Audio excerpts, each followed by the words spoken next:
तो हेलो दोस्तों, स्वागत है आप सबका हमारे आज की इस वीडियो में। तो आज की इस वीडियो में हम देखने वाले हैं समुद्रगुप्त के शासनकाल को। ठीक है, तो हमारा चल रहा है गुप्त काल, और गुप्त काल में हमने पिछली वीडियो में क्या क्या देखा था उसको एक बार रिवाइज कर लेते हैं। ठीक है, तो सबसे पहले तो हमने देखा था गुप्त काल में जो गुप्त काल के संस्थापक थे वो थे श्रीगुप्त। ठीक है, कौन थे? तो श्रीगुप्त जो थे इसके संस्थापक थे गुप्त काल के, लेकिन इन्हें वास्तविक संस्थापक नहीं माना जाता है। ठीक है, क्योंकि इन्होंने एक राजा की तरह शासन नहीं किया, सामंत की तरह ही शासन किया। अगले जो शासक आते हैं वो थे घटोत्कच। ठीक है, इन्हें भी ये भी जो है वो एक राजा की तरह शासन नहीं करते हैं। ठीक है, नेक्स्ट जो आते हैं वो थे हमारे चंद्रगुप्त प्रथम, और चंद्रगुप्त प्रथम को ही जो गुप्त वंश है उसका वास्तविक संस्थापक माना जाता है। यहाँ तक हमने पढ़ लिया था। फिर पढ़ा था कि लिच्छवी की कुमार देवी से इनका विवाह हो जाता है, चंद्रगुप्त प्रथम का। ठीक है, इस उपलक्ष्य में उन्होंने राजा रानी की सिक्का को प्रचलित करते हैं, और महाधिराज की उपाधि धारण किए थे। कौन? तो चंद्रगुप्त प्रथम।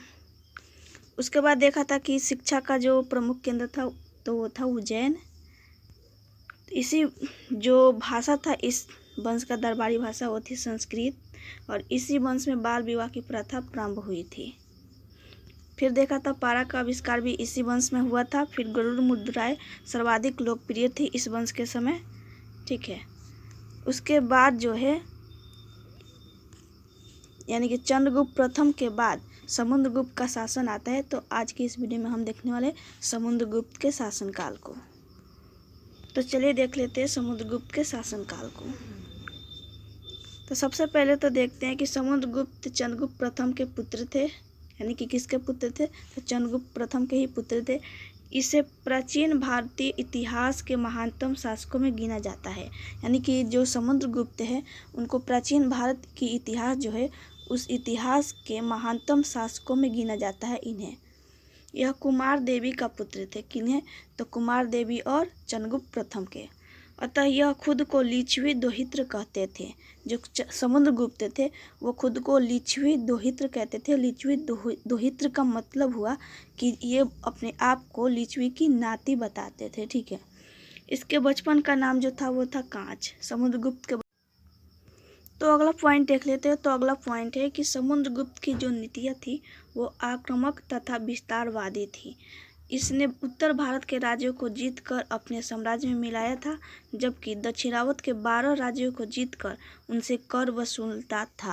यानी कि जो समुद्रगुप्त थे वो उत्तर भारत के राज्यों को जीतकर अपने साम्राज्य में मिला लिए थे, और जो दक्षिण भारत के 12 राज्यों को जीत लिए थे और उनसे कर वसूलने का कार्य करते थे। ठीक है, अगला पॉइंट है कि इन्हीं विजय अभियान के कारण इन्हें समुद्रगुप्त की जो तुलना की गई है वो नेपोलियन से की गई है। ठीक है, इसलिए स्मिथ द्वारा समुद्रगुप्त को भारत का नेपोलियन कहा जाता था। इसकी जानकारी जो है वो अर्ली हिस्ट्री ऑफ इंडिया नामक पुस्तक से मिलती है। अगला पॉइंट देख लेते हैं। तो अगला पॉइंट है कि पुराण में कहा गया है कि समुद्रगुप्त का घोड़ा 3 समुद्र का पानी पीता था, अर्थात समस्त दक्षिण भारत समुद्रगुप्त के सामने नतमस्तक था। ठीक है, अगला पॉइंट देख लेते हैं। अगला पॉइंट है कि यह अश्वमेध यज्ञ करवाया और अश्वमेध यज्ञ कर्ता की उपाधि धारण किया था। समुद्रगुप्त जो है वो अश्वमेध यज्ञ करवाए और अश्वमेध यज्ञ कर्ता की उपाधि धारण किए थे। अगला पॉइंट देख लेते हैं। तो अगला पॉइंट है कि यह विक्रमांक की उपाधि धारण किया था और इसे कविराज भी कहा जाता था। यानी कि सबसे पहला तो 3 उपाधियाँ याद रखनी है। पहला कि विक्रमांक, दूसरा कविराज, और तीसरा अश्वमेध यज्ञ कर्ता समुद्रगुप्त को ही कहा जाता है। अगला पॉइंट है कि इसके समय बौद्ध भिक्षुक वसुबंध को संरक्षण दिया गया था। नेक्स्ट पॉइंट देख लेते हैं। नेक्स्ट पॉइंट है कि इसने आर्यव्रत में दिग्विजय तथा दक्षिण भारत में धर्म विजय का कार्य किया। आर्यव्रत का यहाँ पे मतलब हो गया उत्तर भारत। ठीक है, आर्यव्रत मतलब उत्तर भारत। नेक्स्ट पॉइंट है कि श्रीलंका के शासक जो थे मेघवर्मन,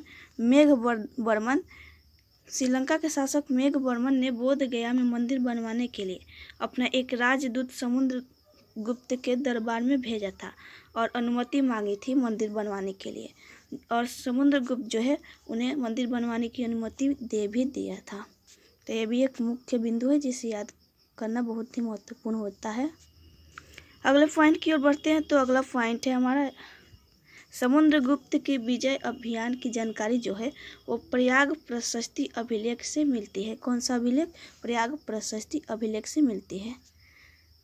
अगला पॉइंट है कि प्रयाग स्तंभ अभिलेख जो है वो जहांगीर शासक का वर्णन मिलता है।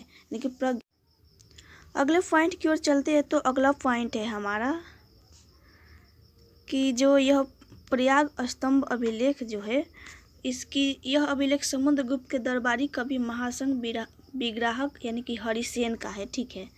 समुद्रगुप्त ने कृष्ण चरित्र पुस्तक की रचना की, जिस कारण इसे कविराज कहा गया है। यानी कि समुद्रगुप्त ने भी एक पुस्तक की रचना की, तो उसका नाम था कृष्ण चरित्र, जिसके कारण इन्हें कविराज की उपाधि दी गई थी।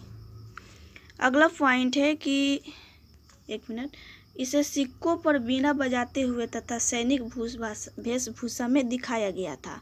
यानी कि जो समुद्रगुप्त है उन्हें सिक्कों पर बीना बजाते हुए तथा सैनिक वेशभूषा में दिखाया गया है। समुद्रगुप्त के समय सबसे अधिक प्रचलित सिक्का मयूर शैली का सिक्का हुआ करता था।